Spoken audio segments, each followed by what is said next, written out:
ফ্যাক্টরটা কি সেটা তো তোমরা এসি অ্যানালাইসিসে পড়ে আসছো, তাই না? যে এখানে যেটা এখানে আছে সেটা হচ্ছে ভূমি, যেটা সেটা হচ্ছে ট্রু অর রিয়েল পাওয়ার, যেটা লম্ব সেটা হচ্ছে রিয়েক্টিভ পাওয়ার, যেটা অতিভুজ সেটা হচ্ছে অ্যাপারেন্ট। এই তোমার রিয়েক্টিভ পাওয়ারটা হচ্ছে তোমার হ্যাঁ দুইটা না, রিয়েক্টিভ পাওয়ারটা হচ্ছে আমাদের ওই পাওয়ার ফ্যাক্টর ইমপ্রুভমেন্টের সাথে কিছুটা রিলেটেড। হ্যাঁ, কিছুটা রিলেটেড।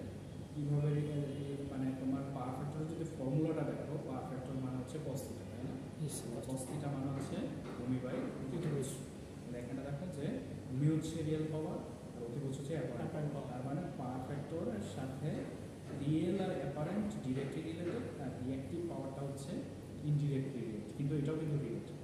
এটার মাধ্যমেও তুমি স্টেবিলিটি, যখন পাওয়ার সিস্টেম স্টেবিলিটি আমি পড়াবো কিছুদিন পরে, তখন পুরো কাজই হচ্ছে আমাদের রিয়েক্টিভ পাওয়ার নিয়ে।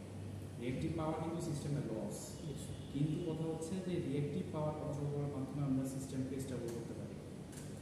এটা মাথায় রাখবা যে রিয়েক্টিভ পাওয়ার সমান গুরুত্বপূর্ণ, কিন্তু রিয়েক্টিভ পাওয়ার হচ্ছে মানে সিস্টেমে যা ক্যাপাসিটি, তোমার ইন্ডাকটিভ লোডটা রিয়েক্টিভ পাওয়ারকে কমায় দেয়, ক্যাপাসিটর দিলে সেটা রিয়েক্টিভ পাওয়ারটা বেড়ে যায়, সিস্টেমে জাস্ট বাড়ে এরকমভাবে চলে। কিন্তু সিস্টেমে স্টেবিলিটি আবার বজায় রাখার জন্য এই রিয়েক্টিভ পাওয়ারটারও কাজ আছে, সেটা আমরা পরের লেকচার থেকে করব। এখন দেখো যে এই যে এই ছবিটার মধ্যে তুমি লিডিং ল্যাগিং তো বুঝতে পারতেছো, তাই না? মানে ভোল্টেজ কোনটা লিড করে কোনটা ল্যাগ করে বলো? ভোল্টেজ ল্যাগ করতেছে, ভোল্টেজটা ল্যাগ করতেছে, মানে ভুল শিখছে স্যার। সবসময় মনে রাখবা, কি মনে রাখবো তো? আচ্ছা তুমি একটু চিন্তা করো, তারপর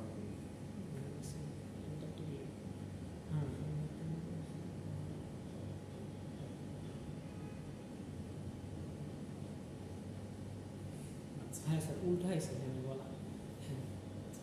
সব সময় মনে রাখবা এই যে তোমার টাইম ডোমেইন কার্ভ, যদি সাইন ওয়েভ কার্ভ, যে প্রথমে জিরো ক্রস করবে সে লিড করবে। দেখো যে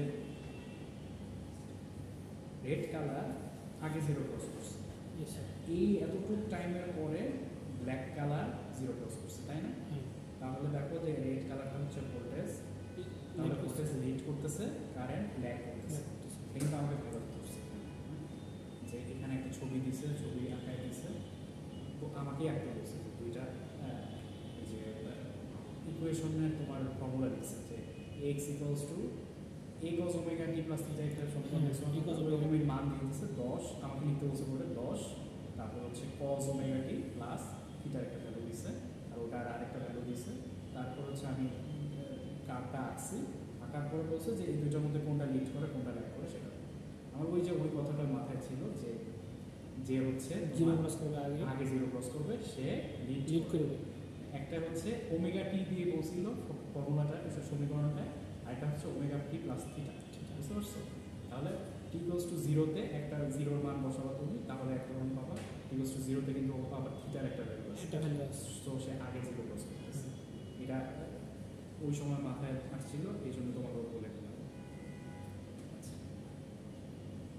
এরপরে দেখো যে এটা ক্যাপাসিটিভ লোডে এখন কি লিড করবে বলো? কারেন্টটা লিড করবে, কারেন্ট লিড করবে। কারেন্টের তোমার হচ্ছে ব্ল্যাক কালার, কারেন্টটা হচ্ছে ব্ল্যাক কালার, তাই না? ব্ল্যাক কালারটা দেখো যখন জিরো ক্রস করে, রেড কালারটা তার এতটুকু সময় পরে জিরো ক্রস করে। সো লিডিং ল্যাগিং এর ব্যাপারটা তো ক্লিয়ার হয়ে গেল। এখন আসো যে সিস্টেমের যে তোমার ইন্ডাকটিভ লোড থাকলে কী হয়, তারপর হচ্ছে একটা ক্যাপাসিটিভ লোড পিএফআই প্ল্যান্ট দিলে কী হয়, সেটা হচ্ছে তোমার। এখন দেখো যে এটা হচ্ছে সিস্টেমটা, ইন্ডাকটিভ লোডটা। এখানে হচ্ছে তুমি যদি এই এতটুকু ফিগার 1-এর একটা ফেজর ডায়াগ্রাম আঁকতে চাও, সেটা দেখো যে আমাদের ভোল্টেজটা হচ্ছে যে রেফারেন্স ভোল্টেজ এটা, আর কারেন্টটা হচ্ছে এই যে এই কারেন্টটা এতটুকু হচ্ছে জাস্ট এই যে ফিগার 1-এর জন্য ফেজর ডায়াগ্রাম, এই দুইটা আর সবচেয়ে যে নিচের একটা। এখন ক্যাপাসিটর দেওয়ার ফলে দেখো যে আই কারেন্টটা দুই ভাগে ভাগ হচ্ছে, একটা হচ্ছে ইন্ডাকটিভ লোড দিয়ে যাচ্ছে, একটা হলো ক্যাপাসিটিভ লোড দিয়ে যাচ্ছে। আবার আই ড্যাশটা হচ্ছে দুইটার সমন্বয় গঠিত, তাই না? একটু মাথায় রাখলেই হবে। ড্যাশটা দেখো যে কি হচ্ছে এখানে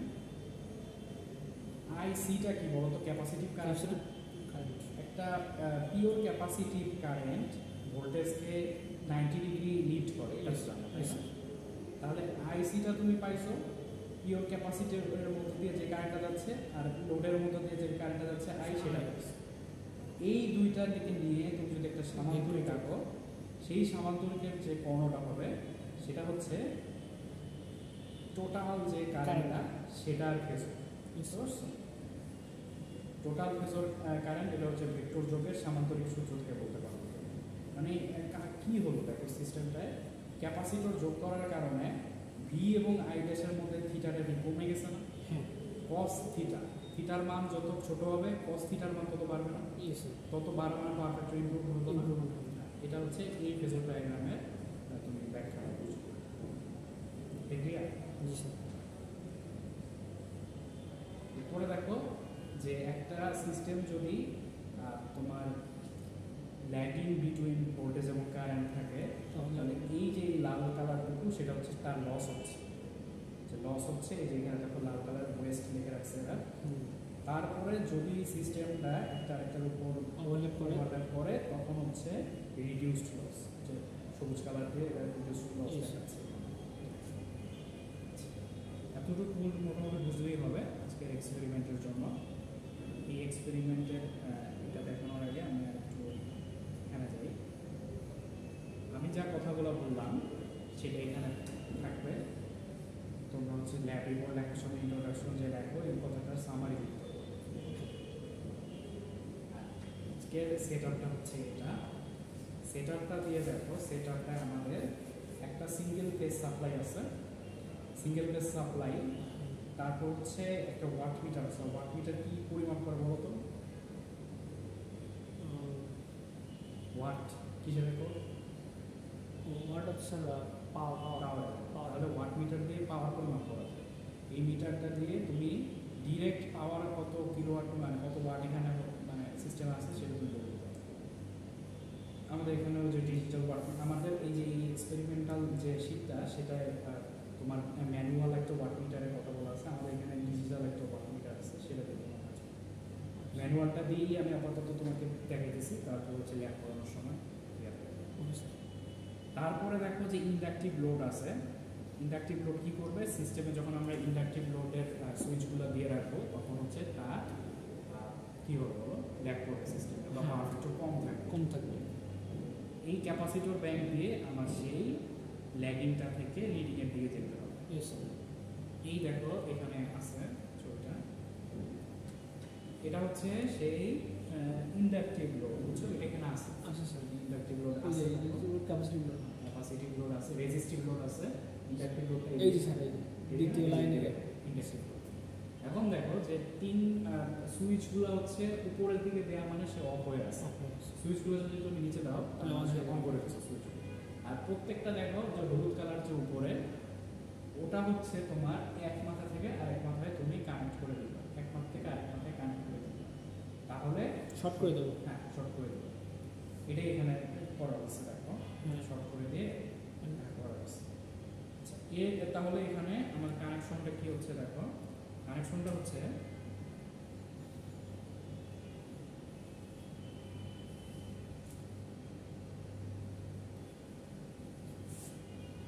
পিডিএফ করে নিলে এখানে আমাকে আমি দেখাতে পারতাম। যাই হোক,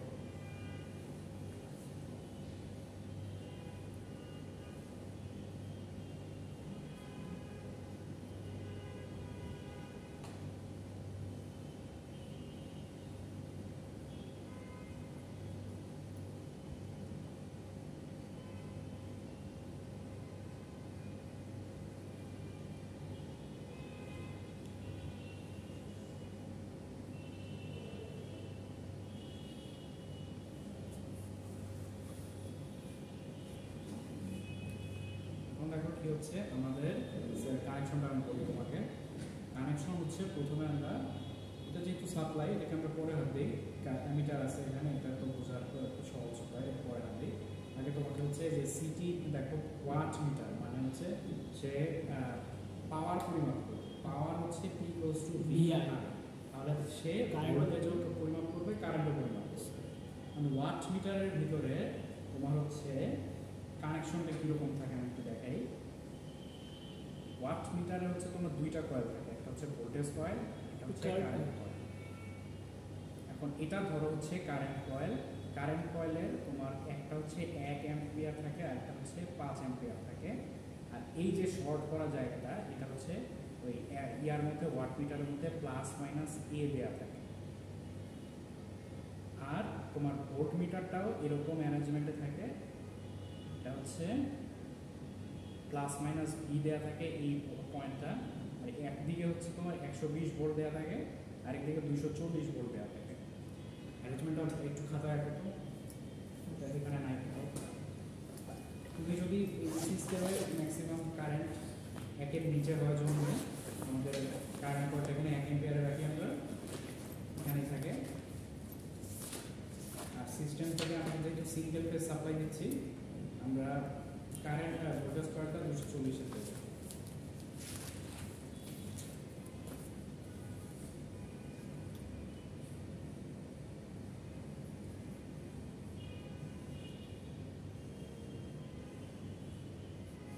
কারেন্ট কয়েল দেখো প্লাস মাইনাস এ দিয়ে দুইটা কয়েল গেছে, একটা 1 অ্যাম্পিয়ারে আর একটা 5 অ্যাম্পিয়ারে।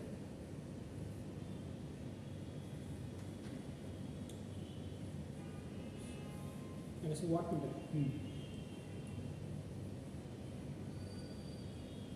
দেখো এই কালোটা হচ্ছে ওয়াট মিটার, বুঝছো? এই যে এইটা হচ্ছে তোমার সেই প্লাস মাইনাস এ পয়েন্টটা হচ্ছে এই যে এই সুইচটা। আর 1 অ্যাম্পিয়ার হচ্ছে এই যে ডান পাশে যে সুইচটা আছে সেটা, আর 5 অ্যাম্পিয়ার হচ্ছে তার ডান পাশের সুইচটা সেটা। So 120 ampere. হ্যাঁ, একক অ্যাম্পিয়ার।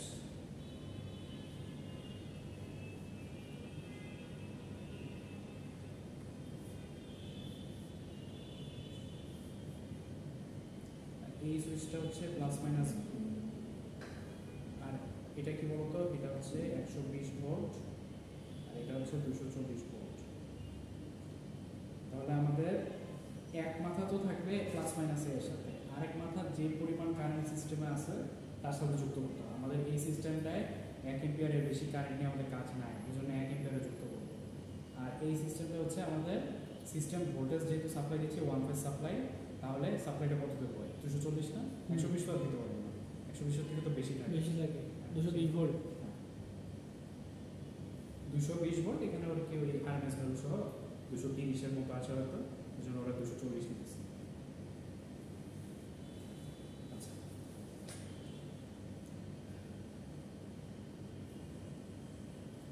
কালো বক্সটা দেখলা ওয়াট মিটারের? হ্যাঁ স্যার। এই যে সাদা সুইচটা সেটা হচ্ছে প্লাস মাইনাস এ, এটা হলো 1 অ্যাম্পিয়ার, এটা হলো 5 অ্যাম্পিয়ার, এটা হচ্ছে প্লাস মাইনাস ভি, আর এটা হচ্ছে 120 ভোল্ট, এটা 240 ভোল্ট। তাহলে আমাদের কানেকশনটা কোথায় উঠে যাচ্ছে দেখো। ফার্স্টে আমাদের মনে করো যে তুমি একটা সিটি থেকেই কানেকশন নেবে, সিটিটা সিরিজে থাকবে না, এই যে এখান থেকে আমাদের এটা তো প্লাস মাইনাস এ। আচ্ছা, আরেকটা কথা বলে দিই, প্লাস মাইনাস এ আর প্লাস মাইনাস ভি এটা আবার আমাদের এক্সটার্নালি কানেক্ট করে রাখতে হবে, বুঝতে পারছো? কারণ কি দেখো, সিটি তো সিটির মতো থাকবে, পিটি তো পিটির মতো থাকবে, কিন্তু এরা যে একটা সিস্টেমের সেম পাওয়ার মাপবে, নিজেদের মধ্যে একটা কানেকশন থাকতে হবে না?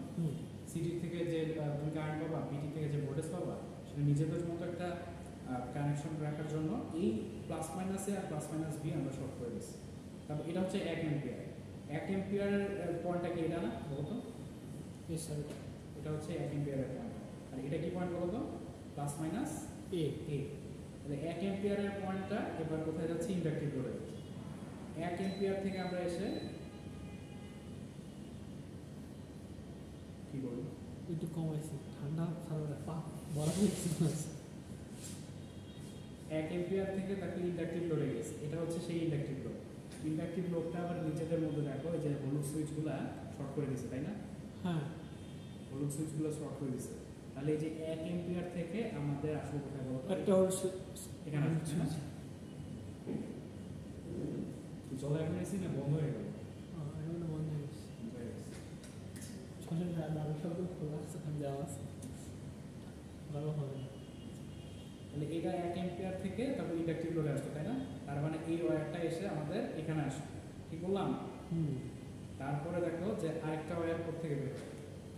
আরেকটা ওয়্যার হচ্ছে তোমার এই যে নিচের তিনটাও শর্ট করতে হবে, কিন্তু ওই যে তোমার ক্যাপাসিটি ইন্ডাকটিভ লোডের নিচের তিনটাও শর্ট করে আসছে। আরেকটা পয়েন্ট বের হবে এই তিনটার যে কোনো একটা পয়েন্ট থেকে। এই তিনটা পয়েন্ট ধরো নিচের তিনটা তুমি যে এখানে শর্ট করে রাখছো, এখানে শর্ট করে রাখছো, তাহলে এই একটা দুইটা তিনটা পয়েন্ট থেকে যে কোনো একটা পয়েন্ট হয়ে আমাদের বের হবে না কানেকশনটা? এইটা বের হয়ে দেখো এখানে একটা সবুজ কালারের হয়ে আমাদের কোথায় যাচ্ছে, এখান থেকে কারেন্টটা একটা এমিটার হয়ে যাচ্ছে। এমিটারটা এখানে নর্মাল এমিটার ব্যবহার করে নাই, এখানে একটা ক্ল্যাম্পোমিটার ব্যবহার করছে। ক্ল্যাম্পোমিটার চিনো? ক্ল্যাম্পোমিটার হচ্ছে ওয়্যারের বাইরে দিয়ে ক্লিপ থাকে, এটা ওয়্যারটার মধ্যে যে ইলেকট্রোম্যাগনেটিক ফ্লাক্স হয় সেটা হচ্ছে এই ক্ল্যাম্পোমিটারে কাজ করে, সেই অনুপাতে একটা একটা কারেন্ট আমরা এখানে দেখি। বুঝতে পারছো? মানে ডিরেক্ট কভার দেওয়া লাগে না, জাস্ট ওই কভারের উপর থেকে বুঝতে হবে। ডিরেক্ট কারেন্ট দেওয়া লাগে না, জাস্ট হচ্ছে এই ক্লিপটার ভিতর দিয়ে একটা ওয়্যার দিতে হবে। আচ্ছা, এই ওয়্যারের এই মাথাটা কোনটা বলো তো? এটা না? হ্যাঁ। এই ওয়্যারের এই মাথাটা কোথায় গেছে বলো? ক্যাপাসিটর ব্যাংকে। ক্যাপাসিটর ব্যাংকেও সেম অবস্থা। ক্যাপাসিটর ব্যাংকেও এই তিনটা যে শর্ট করে আছে প্রান্ত, তার মধ্যে একটাতে দিয়ে, তাই না? হ্যাঁ। আরেকটা মাথায় বের হয়ে দেখো ইন্ডাকটিভ তিনটে শর্ট করে নিচের দিকে তিনটা শর্ট করে দিই আমি, এখান থেকে এখানে, এখান থেকে এখানে। আরেকটা মাথায় যেতে হবে, এখান থেকে নিলাম, এখান থেকে গিয়ে কোথায় গেছে? ইন্ডাকটিভ লোডে গেছে না? গিয়ে ইন্ডাকটিভ লোডে গেলাম। ইন্ডাকটিভ লোডে আরেকটা আমাদের হয়ে গেছে বলো, পিটির যে ভোল্টেজটা আমরা মাপতে চাই 240 ভোল্ট, তাই না?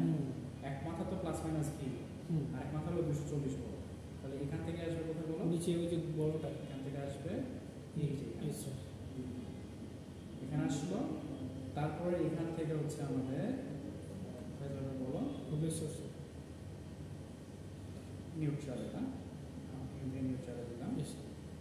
এখানে পজিটিভ থেকে একটা ফেজ থেকে তোমার এসে অ্যামিটারে ঢুকলো, আর একটা সোর্স থেকে বের হয়ে এই যে এখানে প্লাস মাইনাস কানেকশন বোঝা গেল? আচ্ছা, এইটা করাবে কে স্যার আমাদের ল্যাবে? এখন কি আছে? এখন হচ্ছে ওই যে আইবা, হ্যাঁ, সে ওই আজকে একটু তার প্রয়োজন কাজ আছে, সে গেছে। না মানে বলছি এখন আইবা করে, ওই যে আগে তো ওই স্যার করে। হ্যাঁ, আগে তো ওই স্যার। ও আচ্ছা,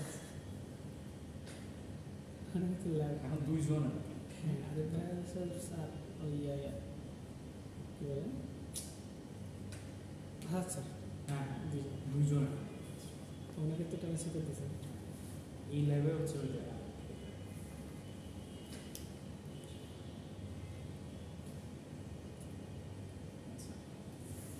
কানেকশন তো বুঝলো?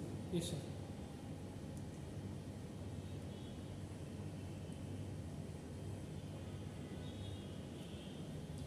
এখন তুমি কানেকশন দেওয়ার পরে তোমার কাজ হচ্ছে এই ডাটা টেবিলটা ফিল আপ করা। এই ডাটা টেবিল ফিল আপ করার জন্য দেখো যে ভি যেটা, সেটা হচ্ছে যে এখানে একবার যে ভোল্টেজটা মাপলাম সেটাই হচ্ছে সেই ভি। হয়তো 230 ভোল্টের মতো হবে। এই টেবিলে এটা সবসময় সেম থাকে। আইটা হচ্ছে এই আইটা টোটাল কারেন্টটা সিস্টেমের মধ্যে যেটা কারেন্ট আছে সেটা বললাম। করার পরে পাওয়ার যেটা, পাওয়ার হচ্ছে আরেকটা কথা বলতে হবে তোমাকে। পাওয়ার রিডিংটা নেওয়ার জন্য তোমার ওয়াট মিটারের যে সিস্টেমটা আমি দেখালাম, তুমি যদি একটা হচ্ছে তুমি আমরা কি সিস্টেম দেখলাম যে একটা হচ্ছে তুমি 1 এম্পিয়ারে দিচ্ছ, আর একটা হচ্ছে 240 ভোল্ট। তাহলে তোমার একটা বলে মাল্টিপ্লাইং ফ্যাক্টর ওয়াট মিটারের সাথে। এখানে মাল্টিপ্লাইং ফ্যাক্টরটা হচ্ছে 2, বুঝতে পারছো? 2 মাল্টিপ্লাইং ফ্যাক্টর, কারণ 240 ভোল্ট নিয়ে তুমি কাজ করতেছো। 120 একটা ভোল্ট, 240 একটা ভোল্ট। 120-এর ডাবল যেহেতু 240, মাল্টিপ্লাইং ফ্যাক্টরটা 2 তুমি ওয়াট মিটারের এটাও কিন্তু একটা ওই তোমার অ্যানালগ একটা কাটাওয়ালা একটা ডিসপ্লে থাকে, সেখানে যেই ভ্যালুটা তুমি পাবা এক্সপেরিমেন্টালি তার সাথে তোমার 2 গুণ করতে হবে। 2 গুণ করে যে ভ্যালুটা পাবা সেটা বসাতে হবে এই যে এই টেবিলটায় পাওয়ারের এখানে তুমি সেটা বসাও। তারপর P equals to VI cos theta, তাই না? cos theta equals to P by VI। P দিয়ে যদি VI টা ভাগ করো তাহলে পাওয়ার ফ্যাক্টরটা পাওয়া যাবে, তাই না? পাওয়ার ফ্যাক্টরটা পাওয়া যাবে। এরপরে দেখো যে ক্যাপাসিট্যান্স প্র্যাকটিক্যাল আছে, আইসি আছে, আর ক্যাপাসিট্যান্স থিওরিটিক্যাল আছে। এটা কি জিনিস দেখো, আগে আইসিটা কোনটা দেখো। আইসিটা হচ্ছে যে কারেন্টটা যে ক্ল্যাম্প অন মিটারের মধ্য দিয়ে আমরা মাপে পাইতেছি, সেটা হচ্ছে আইসি। তারপরে দেখো প্র্যাকটিক্যাল ক্যাপাসিট্যান্স হচ্ছে ওইদিকে দেখাও। ক্যাপাসিটিভ লোডগুলো দেখো, প্রথমটা 1.5 মাইক্রোফ্যারাড, তারপরটা হচ্ছে 2.5 মাইক্রোফ্যারাড। এইগুলা তোমার হচ্ছে মানে যখন সুইচটা উপরে দেওয়া আছে, তুমি একটা করে নিচে নামাবা, সেই ক্ষেত্রে তোমার আইসির কি পরিবর্তন আসে সেটা তুমি লিখবা। এই যে এই শীটটাতে সেটা আইসি লিখবা। আর হচ্ছে পাওয়ার ফ্যাক্টর তো তুমি মানে এইটার উপরেই কিন্তু ডিপেন্ড করবে, এখান থেকেই শুরু হবে এক্সপেরিমেন্ট। মানে আমার ক্যাপাসিটরকে চেঞ্জ করে দেখতে হবে আমার। ফার্স্টে মনে করো এখানে ইন্ডাকটিভ লোড 3 থেকে 9টা আছে না? হ্যাঁ, 6টা তুমি অন করে দাও। আচ্ছা, 6টা অন করে দিছো, তো এই সিস্টেমটা শুরু হলো, স্টার্ট করো। মানে এখন হচ্ছে সিস্টেম পাওয়ার ফ্যাক্টরটা ল্যাগিং আছে। এরপরে তুমি ক্যাপাসিটিভ লোড একটা তুমি অন করে দিলা, মানে চালু করো, বুঝছো? অন করা বলতে বুঝাইতেছি চালু করো। ক্যাপাসিটিভ লোড একটা চালু করলা, সেজন্য ওয়াটার মিটার থেকে রিডিং নিবা পি পাওয়ারটা, তারপর হচ্ছে ভিআই তো তুমি দেখতেছো, তাহলে cos থিটার পাওয়ার ফ্যাক্টরটা পাবে। তাহলে একটা লোডকে অন করার জন্য পাওয়ার ফ্যাক্টর কত দেখবা, তারপর হচ্ছে দুইটা এবার পরেরটা অন করবে, তাহলে দুইটা একসাথে কাজ করতেছে, তখন পাওয়ার ফ্যাক্টরটা কীরকম ইমপ্রুভ করলো সেটা দেখবা। এইভাবে তুমি আগে টেবিলটা করবা, ফিল আপ করবা। এ গেল হচ্ছে প্র্যাকটিক্যাল ক্যাপাসিট্যান্স, যেটা হচ্ছে ওই যে 1.5 মাইক্রোফ্যারাড, ওয়াটটা হচ্ছে 2.5 মাইক্রোফ্যারাড, ওটা 3.5 মাইক্রোফ্যারাড, এগুলো আর কি। এবার আসো ক্যাপাসিট্যান্স থিওরিটিক্যাল। এটা কোনটা? এটা হচ্ছে ওই যে V equals to IZ আছে না, V equals to IZ। এখানে তুমি ভিটা জানো, তাই না? সিস্টেমটা তো মনে হয় সব সার্কিটটা দেখো যে এটার সাথে এটা প্যারালাল, এটা প্যারালাল, এটা প্যারালাল, তাহলে সিস্টেমটার ভোল্টেজ মোটামুটি 240 এর কাছাকাছি না? 240 এর কাছাকাছি। তাহলে তুমি ভি জানো। আই কি? আই হচ্ছে তোমার ক্যাপাসিটর ব্যাংকের মধ্যে যে কারেন্ট হচ্ছে আইসিটা জানো, তাই না? এটা তো তুমি ক্ল্যাম্প অন মিটারের মধ্যে দিয়ে যে কারেন্ট হচ্ছে সেটা জানো। এখন জেড কোনটা? জেড হচ্ছে ওই যে ইম্পিডেন্স এক্সসি, তাই না? এক্সসি না ক্যাপাসিটরের জন্য, আইসি ইনটু এক্সসি। আচ্ছা, তাহলে এই যে এক্সসি এর ভ্যালুটা এখন তোমার V equals to IC into XC. এখানে তোমার অজানা কোনটা? এক্সসিটা অজানা, এক্সসি। তাহলে ভি বাই আইসি করলে এক্সসি পাবো না? ভি বাই, হ্যাঁ। তারপরে ভি বাই আই করলে তুমি এক্সসি বাই এক্সসি আবার মানে 1/2 পাই এফসি না? 2 বাই এফসি, 2 পাই এফসি। এখানে এফ তুমি জানো, তাহলে সি এর ভ্যালুটা পাবো না তুমি? হ্যাঁ, সি এর ভ্যালুটা হচ্ছে থিওরিটিক্যাল ভ্যালুর সাথে আবার এই প্র্যাকটিক্যাল ভ্যালুটার কম্পেয়ার করবা। যেমন হচ্ছে তুমি একটা লোড অন করে তোমার হচ্ছে 1.5 মাইক্রোফ্যারাড লিখবা না প্র্যাকটিক্যালের জায়গায়, থিওরিটিক্যালে তুমি ম্যাথ করে দেখবে 1.5 আসতেছে। বুঝতে পারছি। এরকম ভাবে প্রত্যেকটা টেবিল ফিল আপ করতে হবে। আচ্ছা, তারপরে দেখো, তারপরে হচ্ছে যে রিপোর্ট তো লিখতে হয় একটা, এগুলো আমি ডিসকাস করবো না, এগুলো তোমাদের কাজ, তুমি ডিসকাস করবা। তার আগে হচ্ছে এখানে গ্রাফ তোমার রাখতে হবে। গ্রাফটা কি রিপোর্টে বলা আছে? Give a idea to design perfect, এটা না। ডিসক্রাইব দ্য ভেরি, এটাও না। এটা একটা গ্রাফ রাখতে হবে তোমার। গ্রাফটা হচ্ছে গ্রাফটা হচ্ছে তোমার কিরকম হবে গ্রাফটা? কার সাথে রাখছে? ওই ক্যাপাসিটির সাথে পারফেক্ট রাখছে। তাহলে এক্স অ্যাক্সিসে হচ্ছে ক্যাপাসিটর দেবো, এক্স অ্যাক্সিসে ক্যাপাসিট্যান্স থাকবে, আর উপরে হচ্ছে ওয়াই অ্যাক্সিসে থাকবে পাওয়ার ফ্যাক্টর। তাহলে রাখতে পারবো। তুমি ক্যাপাসিট্যান্স দিয়ে করবা নাকি কার সাথে কি রিলেটেড? কারণ স্যার আমি পাওয়ার ফ্যাক্টর তো বাড়াবো বা ওটাকে মেইনটেনেন্স করবো, তো ক্যাপাসিটর বাড়িয়ে বা ক্যাপাসিটর, তাহলে ক্যাপাসিটরই লাগবে। সেটা গ্রাফ করবা, এটা একটু খাতায় লিখে নাও। গ্রাফটা হচ্ছে পিএফ ভার্সেস সি।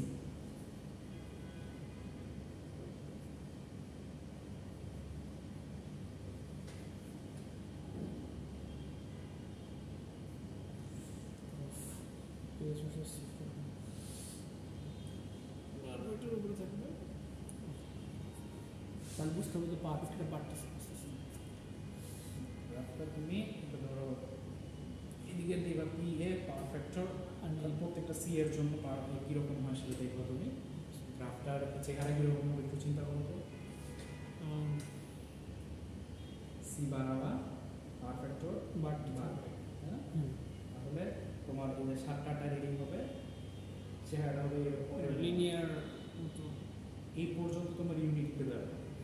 ইউনিটের পরে কিন্তু আর পারফেক্টর বাড়বে, তোমার তখন কমবে আর মানে 7-8টা রিডিং তোমার এইরকম ভ্যালুর কাছাকাছি আসতে হবে। বুঝতে পারছো? এই গ্রাফটা এই রিপোর্টে যে কোশ্চেন আছে তার সাথে অ্যাড করে দেবে। এই কোশ্চেনটা কি স্যার? এটা আমি আলোচনা করবো না, এটা তোমাকে লিখে জমা দেবো, এটা এখন আলোচনা হবে না। এইটু মানে মোটামুটি কাজ হচ্ছে তোমার রিপোর্টটাই, কাজ হচ্ছে রিপোর্ট আর গ্রাফ আঁকা। গ্রাফের ভ্যালু যদি ঠিকঠাক আসে তাহলে বুঝবো যে এক্সপেরিমেন্ট ভালো মতো হয়েছে। কত কিছু আছে, গুগল আছে, নেট আছে, সেখান থেকে তুমি আইডিয়া নিয়ে গ্রাফটা কমপ্লিট করতে পারো। কিন্তু এই যে গ্রাফটার ভ্যালুগুলো করতে গেলে আমাদের প্র্যাকটিক্যাল করা লাগবে না?